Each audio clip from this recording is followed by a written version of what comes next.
কিন্তু অনেক সময় কর্মীকের সুখ অনেক বড় সুখের জন্য বিসর্জন দিতে হয়।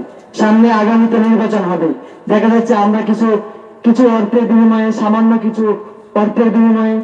কিছু সম্পদের বিনিময়ে আমরা আমাদের মূল্যবান ভোটটা অযোগ্য ব্যক্তিকে দিয়ে দেই। কিন্তু আমাদের সামনে যে বিশাল একটা দীর্ঘ সময় থাকে, এই সময়গুলোতে আমরা চিন্তা ভাবনা করে দেব। কারণ রাসূল সাল্লাল্লাহু আলাইহি ওয়াসাল্লামের জীবনে দেখে গিয়েছে, আইয়ামে জাহেলিয়াতের যুগে যারা অন্ধকার বর্বর মানুষ ছিল, তারা মানুষকে নির্যাতন করে হত্যা করে তাদের বাড়ির সামনে তলোয়ার ঝুলিয়ে রাখতো আর বলতো যে আমার দাদা 100 খুন করেছে, আমার মামা 100 খুন করেছে, আমার বাবা 50টা খুন করেছে। এইভাবে তারা বাহবা নিত। এই বর্তমান সময়েও আমরা দেখতে পাই যারা অন্যায়ের প্রতিবাদে এগিয়ে আসে না, অন্যায়কে আশ্রয় দেয়, সম্মানিত উপস্থিতি, যুগের পরিবর্তনে তাদেরকে এক সময় পায়ের নিচে চলে যেতে হয়। আমরা সেই নির্যাতিত, সেই জুলুমবাজ মানুষদের সাথে থাকবো না।